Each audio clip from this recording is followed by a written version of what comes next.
हरे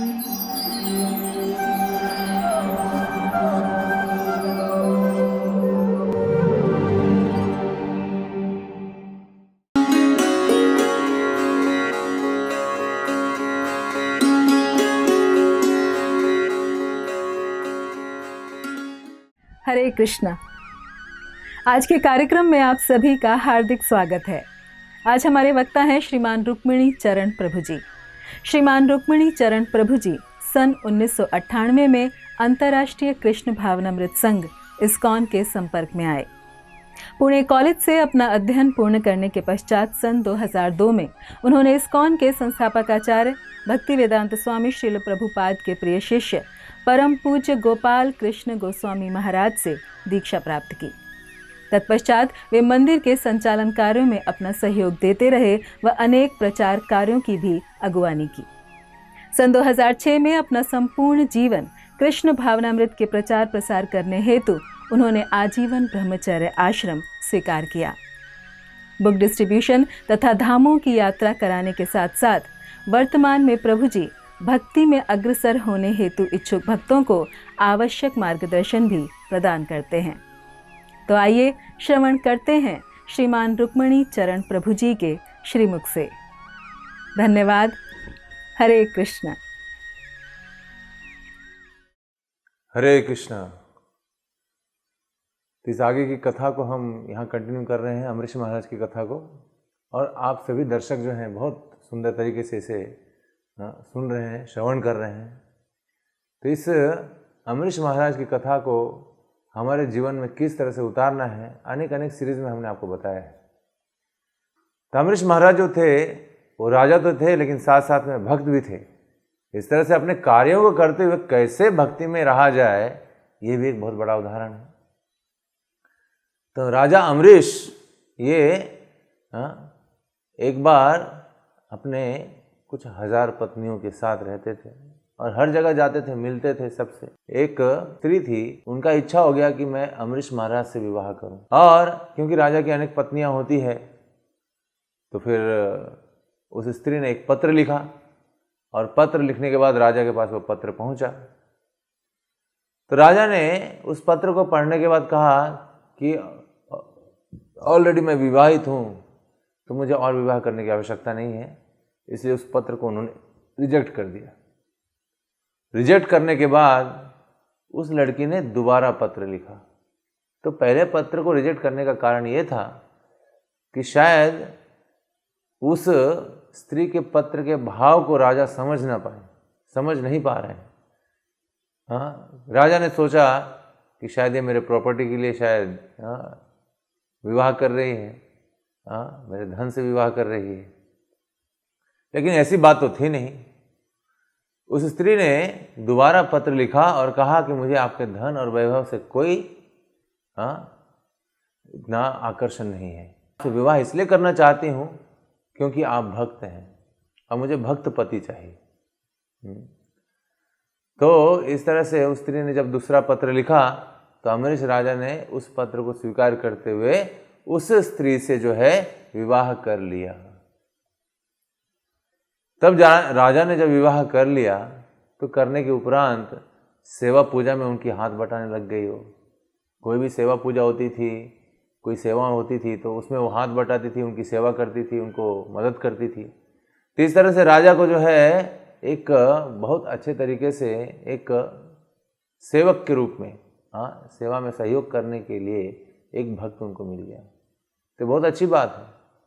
तो राजा की सेवा जो है धीरे धीरे चलती रही। चलते चलते जब उनकी जो पत्नी थी, उन्होंने जैसे ही सहायता शुरू की राजा अमरीश की सेवा में, तो सेवा करते करते करते करते जो है राजा अमरीश के लिए कोई सेवा बची नहीं, क्योंकि सारी सेवाओं को करते हुए अब वो सब कुछ वो खुद ही करने लग गई। इस तरह से राजा अमरीश जो है भगवान की सेवा से जो है थोड़ा सा पूरी तरह से मतलब थोड़ा करते करते अलग होते गए। तो इसका अर्थ ये हुआ कि यहाँ पे ये समझना चाहिए हमें कि जब हमारी कोई मदद करता है, हमारी कोई सेवा में, भगवान की सेवा में, जैसे उदाहरण के लिए कि जब हम भगवान के मंदिर जाते हैं और भगवान के अर्च विग्रहों के आगे खड़े होकर के हम जब प्रार्थना करते हैं और उस प्रार्थना में भगवान को ये मांगते हैं कि हे प्रभु, आप हमें भगवान की भक्ति प्रदान कीजिए। तो इस तरह से जब हम प्रार्थना करते हैं, याचना करते हैं, तो हमारे साथ हमारी मदद करने के लिए, हमें सहयोग करने के लिए कई तरीके से कोई अगर हमें मदद करता है तो ऐसे मदद करने से ही, उस भक्त की मदद करने से ही उसको उसकी भक्ति जो है प्राप्त हो जाती है। ये भक्ति का नियम है कि जैसे ही कोई भक्त की हम मदद करते हैं या भक्त को हम सहयोग करते हैं भगवान की भक्ति में आगे बढ़ने के लिए, तो इसका एक नियम है प्रकृति का कि वो भक्त का जो भक्ति है उस व्यक्ति के पास चला जाता है। सोचिए, ये इसका सिद्धांत है। तो आप कभी भी किसी भक्त को अगर मदद करते हैं तो धीरे धीरे आप भी भक्त बन जाते हैं। इसलिए भक्त की सेवा, भगवान की सेवा करने से ही भक्ति प्राप्त होती है। इसी सिद्धांत को हमारे जीवन में हमें लागू करना है और ये सिद्धांत जो है अटल है। इसकी अनेक अनेक कथाएं हैं, लेकिन इस कथा से हम ये सीखते हैं कि जैसे अमरीश महाराज ने देखा कि मेरी सारी सेवाओं को इस नई मेरी पत्नी ने ले लिया है, तो उन्होंने क्या कहा, उस पत्नी के लिए उन्होंने कहा कि देखो, तुम अभी बहुत अच्छी तरह से सीख गई हो कि भगवान की सेवा कैसी करनी चाहिए। इसलिए भगवान के उस भक्ति में सेवा करने के लिए उस पत्नी को जो है अलग से ही मंदिर बना के दिया। तो ये अलग से उनको एक कमरे में अंदर एक अलग से मंदिर बना के उनको सेवा के लिए वहाँ पर स्थित कर दिया। और महाराज अमरीश जो हैं अपने विग्रहों की सेवा करने लग गए। इस तरह से उनकी एक पत्नी जो है पूरी तरह से सेवा में निहित हो गई। तब वो ज़्यादा से ज़्यादा जो है भगवान का कैसा श्रृंगार हुआ है, भगवान की कैसी सेवा चल रही है, कुछ गलती तो नहीं हुई, और ऐसे आकर्षण से अपने नई पत्नी के पास वो ज़्यादा जाने लग गए और वहीं पे ज़्यादा समय देते थे।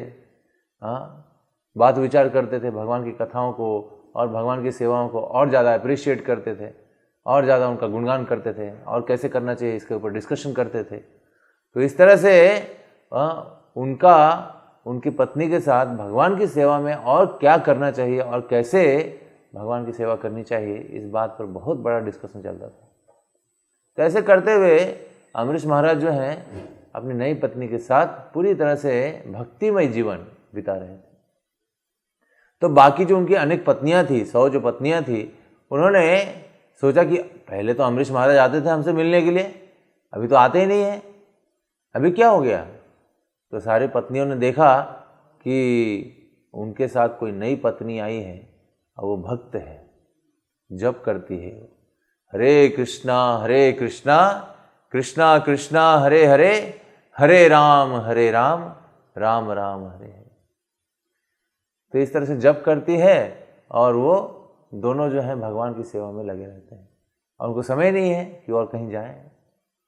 तो इस तरह से भक्तिमय जीवन से हमारा जीवन इतनी अच्छी तरीके से एंगेज हो जाता है, लग जाता है भगवान की सेवा में कि हमें पता ही नहीं चलता कि समय कब, कैसे, कहाँ, कैसे चल रहा है ना।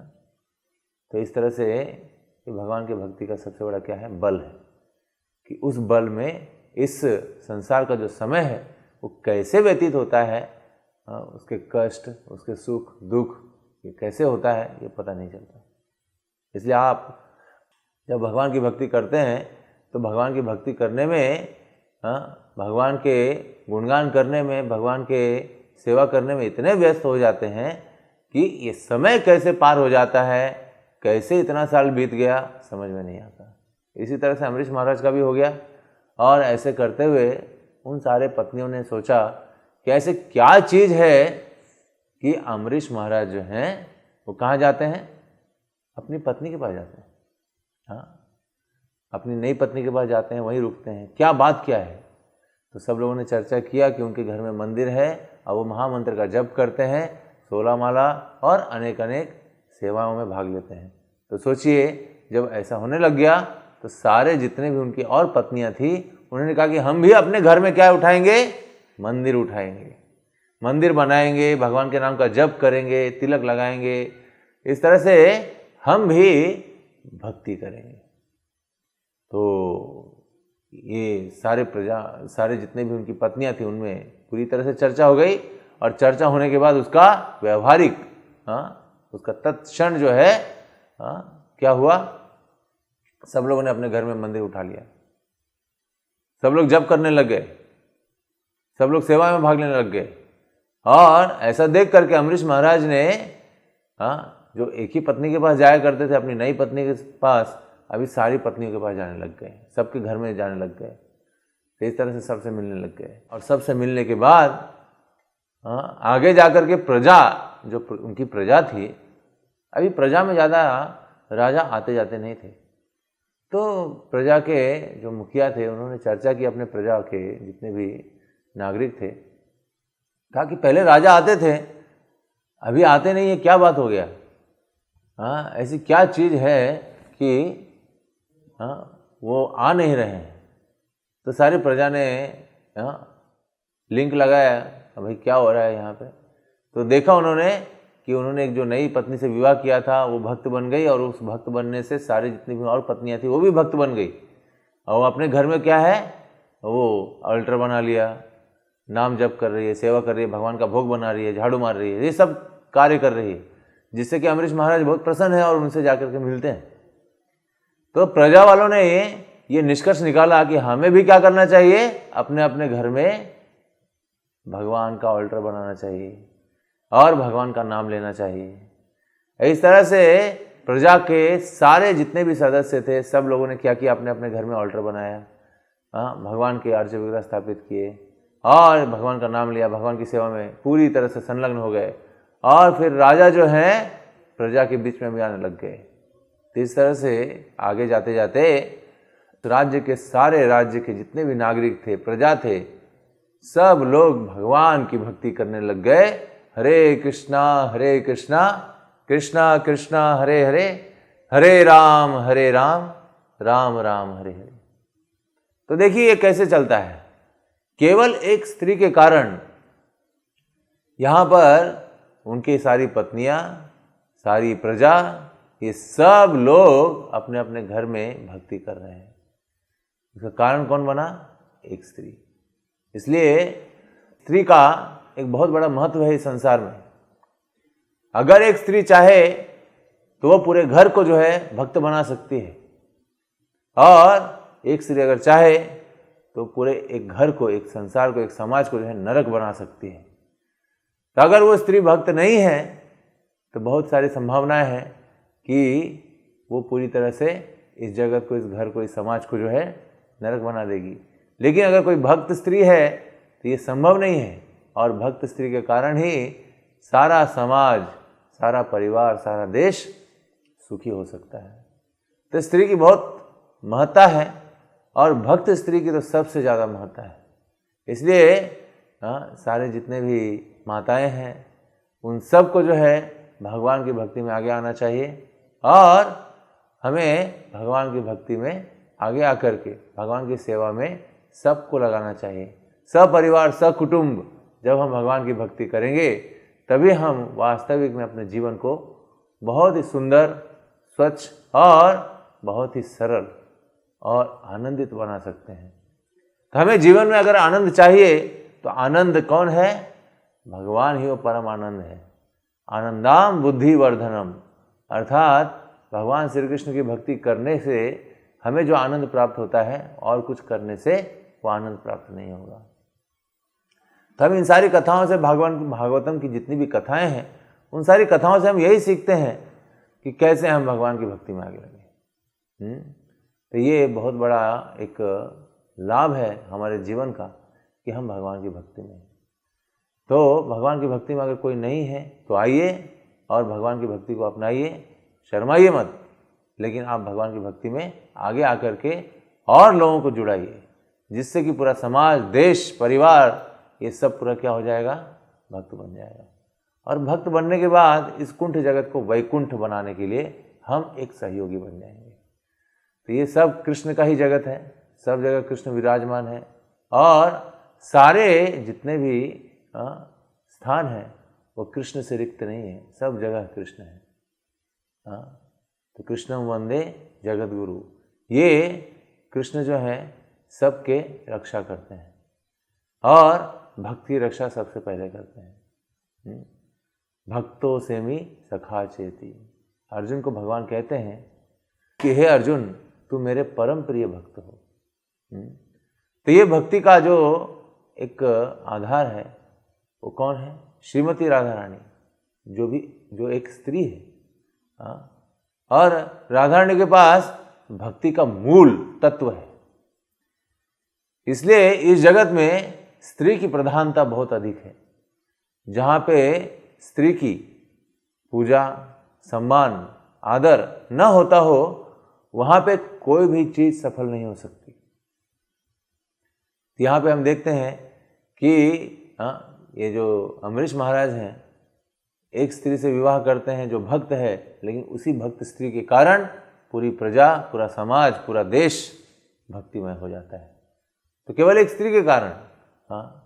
तो हमें इस परिधान को जो है ग्रहण करना चाहिए कि हम भी भक्त बने और भक्ति के आदर को जो है स्वीकार करके सबको आदरणीय बनाए। हम भी उतना आदर प्राप्त करें और बाकी लोगों को भी आदर प्राप्त करवाने के हेतु उनको आगे लाएं। तो भक्ति का तत्व क्या है? भक्ति का तत्व है कि हम भी भक्ति करें और दूसरों को भी भक्ति करवाएं। तो भक्ति का अर्थ क्या हुआ? भक्ति का अर्थ है भगवान की सेवा, निष्काम भाव से सेवा। ये निष्काम भाव क्या है? ये भावना का ही एक उच्च कोटि का रूप है। जब हम भगवान की निष्काम भाव से सेवा करने के लिए तैयार हो जाते हैं, तत्पर हो जाते हैं, तब हमें उस भक्ति का लाभ पहुंचता है। तो भक्ति भक्ति से ही प्राप्त होती है। भक्त और भक्ति और भगवान, ये तीन चीजें हैं। भक्त, भक्ति और भगवान। जैसे हम भगवान का नाम लेते हैं तो ये तीनों चीजें निहित हो जाती है। हमें भक्त का भी संग मिल जाता है, भक्ति भी हो जाती है और भगवान भी मिल जाते हैं। तो इस तरह से ये भक्ति की श्रृंखला जो है अनेक तरह से अनेक स्थानों पर अलग अलग तरीके से फैलती है। अभी राजा के रूप में जो अमरीश महाराज हैं, वो किस तरह से एक राज्य को चलाते हुए, एक राजा होते हुए भी कैसे वो भक्त हैं और कैसे वो अनेक जितने भी उनसे जुड़े हुए हैं उन सबको भक्त बना रहे हैं। तो हमारे समाज में भी हमें भक्त राजा ही चाहिए। जब समाज में देश को चलाने वाला अगर पूरी तरह से भक्त हो तो समाज की प्रजा जो है वो पूरी तरह से संतुष्ट रहेगी और पूरी तरह से निर्भय रहेगी और भगवान की भक्ति में संतुष्ट होकर के बहुत ही प्रसन्नचित्त अपने जीवन को जो है बिताएगी। तो ये जीवन जो है हमारा, ये भक्तिमय होना चाहिए। वैसे तो सब लोग कई तरह की भक्ति करते हैं। कोई देश भक्ति करता है, कोई अनेक तरह से भक्ति करता है किसी की। तो ये सारे अनेक जितने भी आप भक्ति कर रहे हैं, उन सारे भक्ति में जो श्रेष्ठ भक्ति है वो क्या है? कृष्ण भक्ति। तो क्यों भक्ति ये श्रेष्ठ है कृष्ण की? क्योंकि कृष्ण में 6 ऐश्वर्य एक साथ पाए जाते हैं। ये 6 ऐश्वर्य क्या है? सबसे पहला है धन, ये पहला ऐश्वर्य है। शक्ति, ये दूसरा ऐश्वर्य है। तीसरा यश, चौथा धन, शक्ति, यश, सौंदर्य। उसके आगे का धन, शक्ति, यश, सौंदर्य, त्याग और वैराग्य।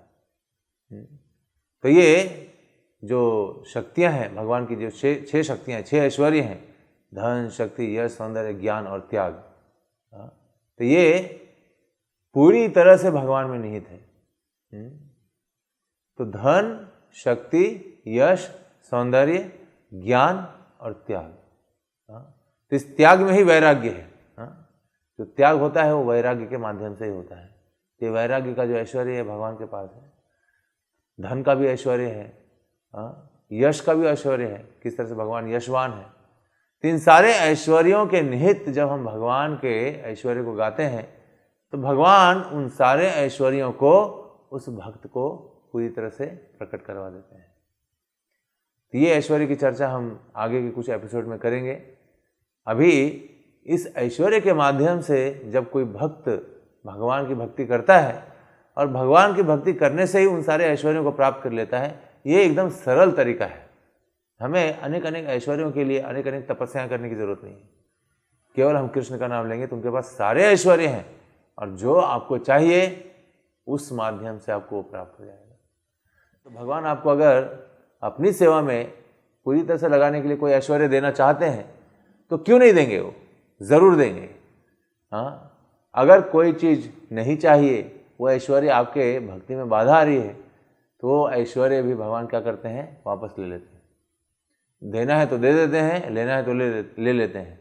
लेकिन इन दोनों चीज़ों से भगवान की भक्ति में उस भक्त को कोई भी हानि नहीं पहुंचती है। वो उन दोनों चीज़ों में भगवान की भक्ति उसी तरह से, उसी उल्लास से, उसी उत्साह के साथ करता रहता है और भगवान के मंत्र का उच्चारण करता है। हरे कृष्णा कृष्णा कृष्णा हरे हरे, हरे राम राम राम हरे हरे। तो ये एक राजा का जो है एक आदर्श है जो कि एक प्रजा के अंदर निहित हुआ है। तो हम भी प्रार्थना करते हैं कि हमें भी कोई ऐसा ही राजा प्राप्त हो जो कि पूरे समाज को जो है भक्तिमय लगा दे, भक्तिमय बना दे और इस कुंठ जगत को वैकुंठ बना दे। और सारे जितने भी नागरिक हैं, हम सब हैं, वो सब भगवान की भक्ति में आकर के, भगवान के भक्ति में निहित होकर के हम सब मिल करके भगवान की सेवा करते रहें। और इसी तरह से ये जगत जो है इतना दुखमय होते हुए भी, इतना कुंठमय होते हुए भी क्या होगा, सुखमय और आनंदमय हो जाएगा। इसी आनंद को प्राप्त करने हेतु हमें सबको भगवान की भक्ति करने के लिए आगे आना चाहिए। हरे कृष्णा कृष्णा कृष्णा हरे हरे, हरे राम राम राम हरे हरे। बहुत बहुत धन्यवाद। हरे कृष्ण। ऐसे ही और भक्तिमय कार्यक्रमों के लिए देखिए हरे कृष्णा टेलीविजन। इसे प्राप्त करने के लिए आप अपने केबल अथवा DTH ऑपरेटर से संपर्क करें तथा और अधिक जानकारी के लिए आज ही डायल करें 8767 845 845।